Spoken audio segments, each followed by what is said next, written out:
नेत्र बंद कर लिए, और जैसे ही नेत्र बंद हुए मां वहां कांप गई, बोले ये लो, अब फिर गए समाधि में।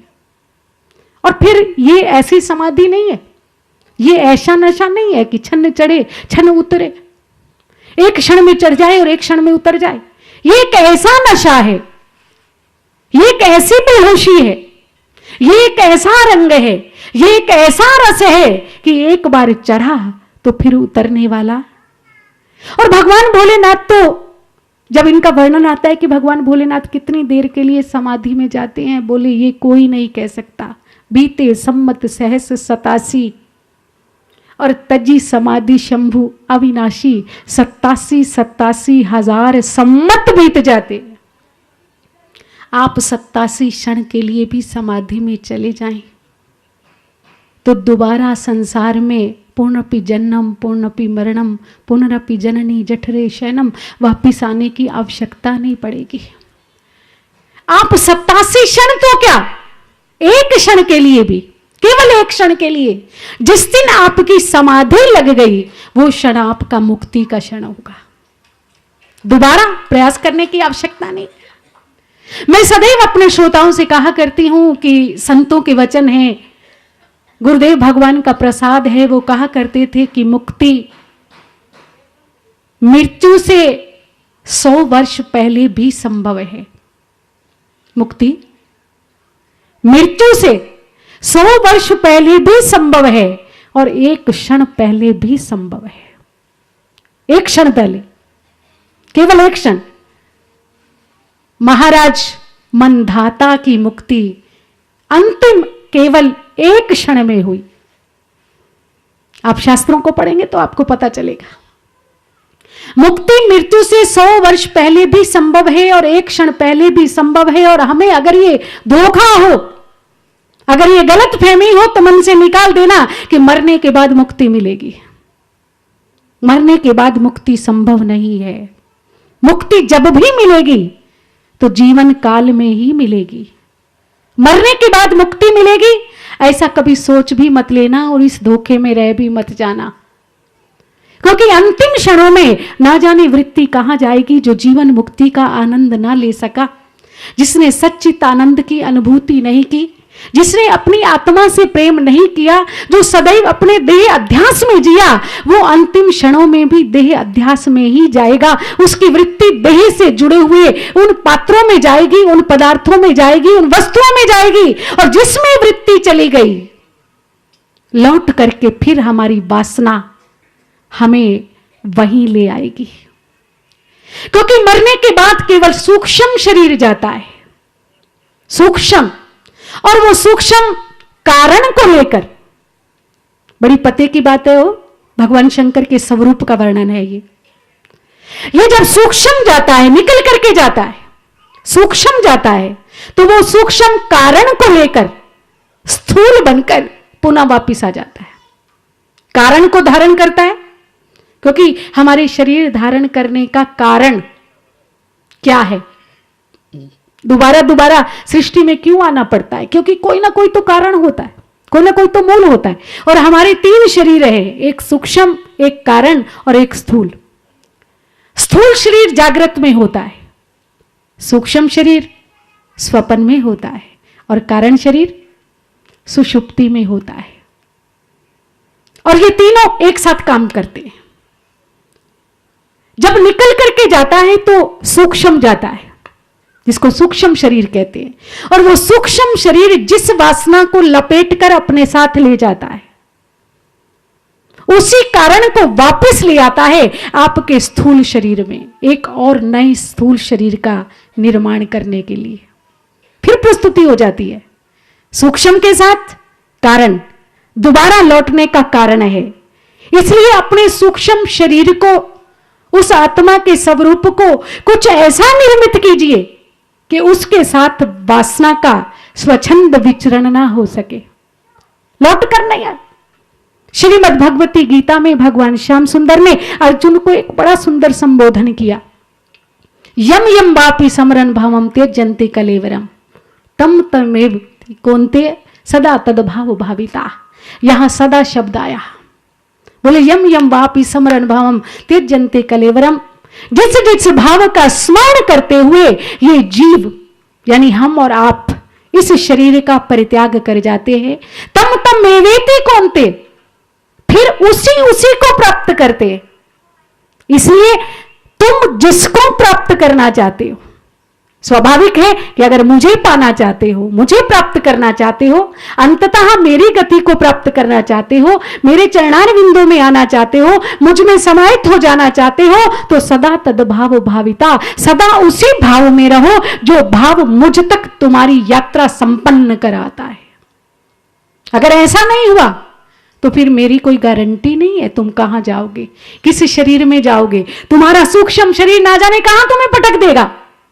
84 लाख योनियों में किसी की भी तैयारी करवा लेगा, कहीं भी जा सकती है वृत्ति।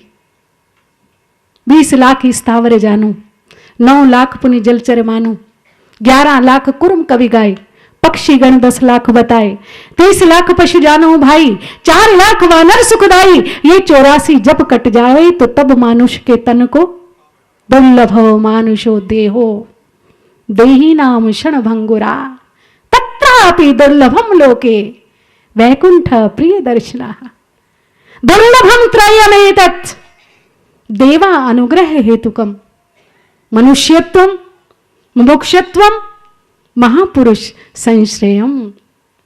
इस संसार में ये तीनों दुर्लभ है, बहुत दुर्लभ। पहले तो मानुष देही, बड़े भाग मानुष तन पावा, सुर दुर्लभ सब ग्रंथन गावा। देवता भी तरसते हैं कि कदाचित 2-4 क्षण के लिए मुझे मानव का शरीर मिल जाए तो मैं वो कर सकूं जो एक मानव कर सकता है, या यूं कहिए कि मैं दशरथ बन सकूं, मैं कौशल्या बन सकूं, अगर 2 क्षणों के लिए भी मिल जाए। कौन सा? मानव का शरीर। क्योंकि मानव के घर में प्रभु अवतरित होते हैं, देवों के घर में आज तक कभी उनका अवतरण हुआ ही नहीं। इसलिए देवता बनने का प्रयास कभी मत करना। जब भी आप बनना चाहो तो मानव बनने का, संपूर्ण मानव बनने का, संपूर्ण पुरुषोत्तम बनने का, संपूर्ण इंसान बनने का, ताकि तुम्हारे अंदर मनुष्यत्व आए। अब मनुष्यत्व की परिभाषा बड़ी विलक्षण है। मानव तो सभी है, मानव तो रावण भी है, मानव तो दुर्योधन भी है, मानव तो कंस भी है, मानव तो दुशासन भी है, मानव तो धुंधकारी भी है। ये सारे के सारे मानव ही तो है। लेकिन क्या सचमुच इनमें मनुष्यत्व है? केवल एक ताबूत, एक बुत मानव का है। अब मानव की अगर परिभाषा करनी हो तो तब होती है जब दोनों आमने सामने खड़े हो जाएं। एक तरफ रावण को खड़ा करें और दूसरी तरफ भगवान श्री राम को, तब पता चलेगा कि मनुष्यत्व किस में है, मानव किससे कहे, रावण से या राम से। इसलिए शायद प्रभु मानव बनकर आए हमारी आपके प्रश्नों का उत्तर देने के लिए। दोनों में जब कथा चलती है, जब प्रसंग चलता है, जब प्रवचन चलता है, तो दोनों पक्षों में चलता है। मैंने कल आपको संकेत किया था कि भगवान भोलेनाथ से राम के विषय में प्रश्न किया मां भगवती ने, और भोलेनाथ ने जब उत्तर देना प्रारंभ किया तो उत्तर में रावण की कथा सुनानी प्रारंभ कर दी। और भगवान शंकर की उस कथा में प्रारंभ में ही एक शब्द आया, जैसा कि मैंने अभी अभी आपसे कहा, मगन ध्यान रस दंड युग। मां पार्वती कांप गई, बोले लो चले गए समाधि में, अब पता नहीं कब वापिस आएंगे, कब तक प्रतीक्षा करो, मुझे कथा सुननी है, मुझे राम के विषय में जानना है, मुझे सगुण और अगुण के विषय में जानना है, मुझे ब्रह्म और जीव के बारे में जानना है, मुझे माया और ईश के विषय में जानना है। और प्रभु है कि फिर समाधि में चले गए। किंतु आज तो सब उलट पुलट हो गया। आज ऐसा नहीं हुआ जो सदा होता था। भगवान शंकर समाधि में जाते, बरसों बीत जाते, युग बीत जाते, कई सम्मत बीत जाते, लेकिन आज कितनी देर के लिए गए वो अंदर। बड़ा अनूठा शब्द है, रामचरितमानस का बड़ा अनूठा दर्शन है, मगन ध्यान रस दंड युग। कितनी देर के लिए गए? दंड युग, केवल 2 क्षणों के लिए। कितनी देर के लिए गए? ध्यान दीजिएगा, केवल 2 क्षणों के लिए, केवल 2 क्षणों के लिए अंदर गए।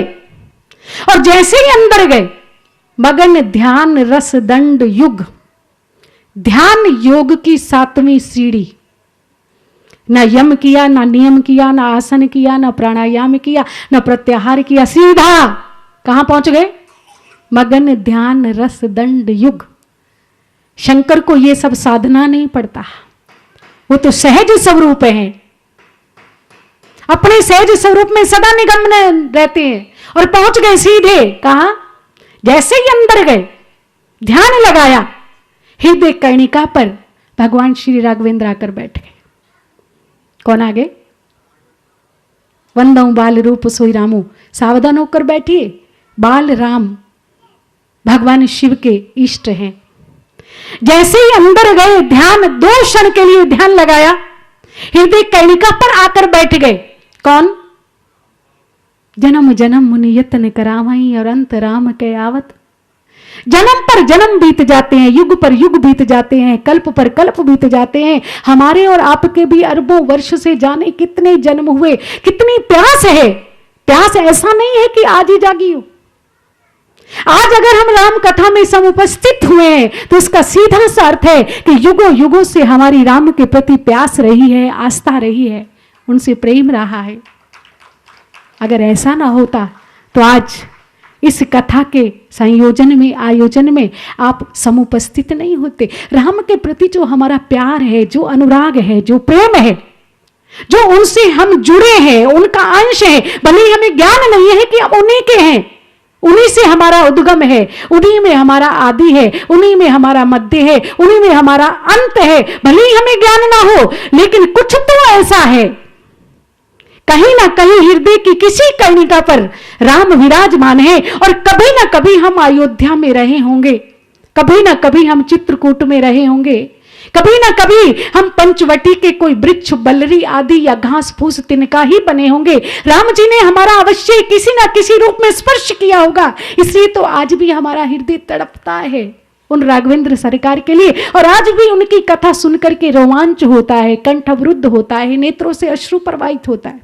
उनकी मर्यादाएं, उनके चरित्र, उनके आदर्श, वो सब हमें प्रभावित करते हैं, अपनी तरफ खींचते हैं, हमें आकर्षित करते हैं। ऐसा इसलिए है कि कहीं ना कहीं कोई पत्थर रहे होंगे, कोई फटिक शिला रहे होंगे, सरयू का कोई कूल रहे होंगे, चित्रकूट की कोई पत्थर पहाड़ रहे होंगे, कोई वो पुष्प रहे होंगे जिन कलियों से भगवान श्री राम का श्रृंगार होता होगा, उनमें से कोई कली रहे होंगे श्री जानकी जी की वेणी में जो लगती होंगी। इसलिए आज भी हमें उनके प्रति प्रेम है, उनके प्रति स्नेह है, उनके चरणों में हमारा अनुराग है, उनसे भक्ति है। ऐसा हो ही नहीं सकता कि कभी हमारा किसी जन्म में उनसे कोई संबंध ना रहा हो। कृष्ण कथा, राम कथा, जब भी कहीं ये रस बहता है, प्रवाहित होता है, तो उनके प्रति उमड़ते हैं हम। इतने से लोग तो सूरत में नहीं रहते ना, जितने यहां उपस्थित हैं इतने से तो नहीं रहते ना। आपको ही विशेष क्यों चुना परमात्मा ने? क्यों चुना? आपको ही आपके घर से निकालकर इस सत्संग के प्रांगण तक कौन ले आया? कितनी कृपा है रघुनंदन की आप पर। बिनु सत्संग विवेक ना होई और राम कृपा बिनु सुलभ ना। बिनु सत्संग न हरि कथा और तेहि बिनु मोह न भाग और मोह गए बिनु राम पद होई न दृढ़ अनुराग। ये अनुराग की भूमि है, ये सत्संग की उर्वरा भूमि है जो हमारी ऊर्जा को, ऊष्मा को, हमारी सोई हुई चेतना को बार बार जगाती है, बार बार हमें उठाने का संकेत करती है, बार बार हमें जगाती है। और एक बार जो जाग गया उसे दोबारा सोने का खतरा नहीं होता।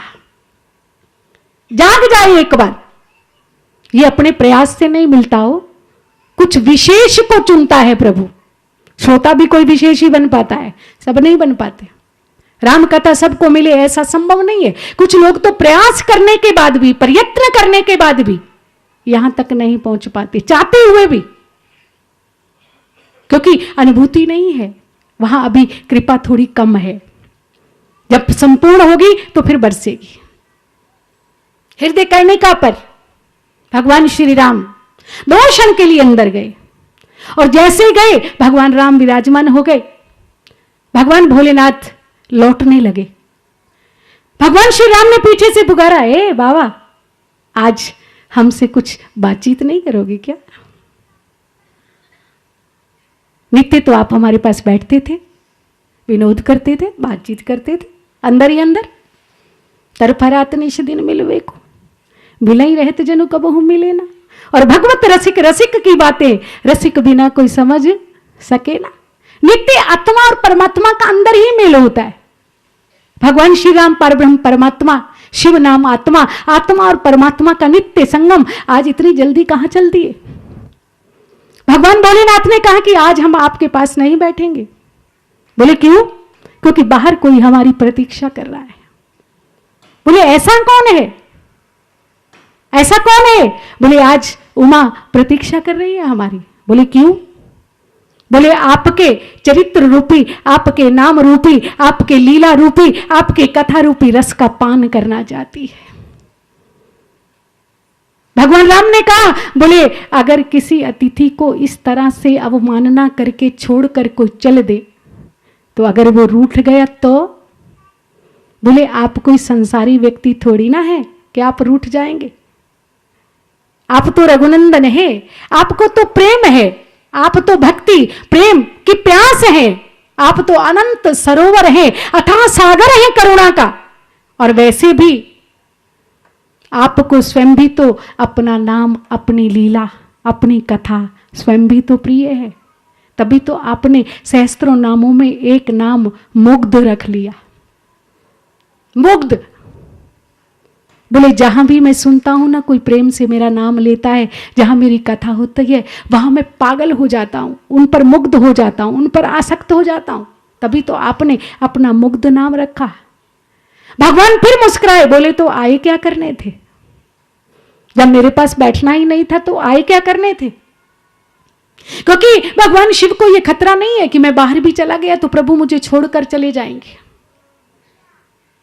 क्योंकि उनका अंतःकरण कितना पवित्र है। वो तो स्वयं आत्मा का स्वरूप है, वो तो स्वयं ईशान है, स्फटिक पाणिनिभम, स्फटिक की तरह उज्जवल है, आर पार है, पारदर्शी है, इसलिए उन्हें खतरा नहीं है। प्रभु ने पूछ दिया, बोले आए क्या करने थे?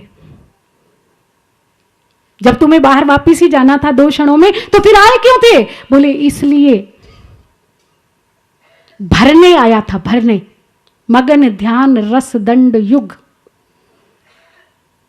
यहां से कथा का एक आध्यात्मिक दर्शन प्रारंभ होता है। रामचरितमानस में 3 शब्द बार बार आए, एक चरित्र, एक लीला और एक कथा। चरित्र, लीला और कथा। यहां एक और बड़ा मार्मिक शब्द आया, मगन ध्यान रस दंड युग। संतों से मैंने कई बार सुना है, कहा करते हैं कि डूबने वाले से पूछ कि डूबने में है क्या मजा। डूबने वाले से पूछ कि डूबने में है क्या मजा। तैरने वाले को कुछ तय की खबर नहीं होती। डूबा सागर में जो, उसको मोती मिला।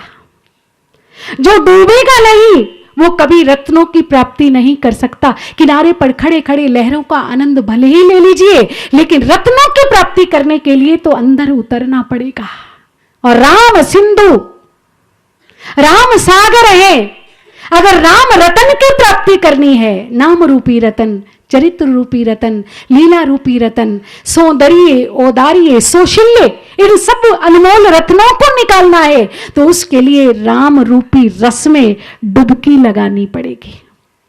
मैं डुबकी लगाने आया था, डूबने आया था, क्योंकि जो स्वयं नहीं डूबता वो सामने वाले को कभी नहीं डुबा सकता। और आप क्या हैं? बोले रसो वैसा। आप तो रस का सागर हैं। उस रस में से कुछ भरने आया था, क्योंकि जब तक मैं स्वयं नहीं डूबूंगा तो उमा को रस कैसे पान कराऊंगा। बोले आपने उमा को क्या पान कराना है? बोले वही रस जिसे शास्त्रों ने बार बार रस के नाम से पुकारा। ये रस क्या है? हमने जो भी जाना है वो विषय रस के रूप में जाना है। संसार में बहुत सारे रस हैं, भिन्न भिन्न रसों में, रंग में, रूप में, स्वाद में जीव खो जाता है और ये सोचता है कि वाह क्या नशा है, क्या स्वाद है। लेकिन भगवान श्याम सुंदर ने कहा आपको उस रस की तरफ ले चलूं मैं, आनंद आएगा आपको। भगवान ने कहा देखो अर्जुन, रस तो बहुत सारे हैं, किंतु मैं कौन हूं, रसो हम अपसु कौनते आ। तुम्हारे जीवन में प्यास है, जल नहीं मिलेगा तो बुझेगी नहीं, किंतु क्या करें। आज का व्यक्ति, आज का जीव दुखी क्यों है? क्योंकि वो उपाधियों को महत्व प्रदान करता है।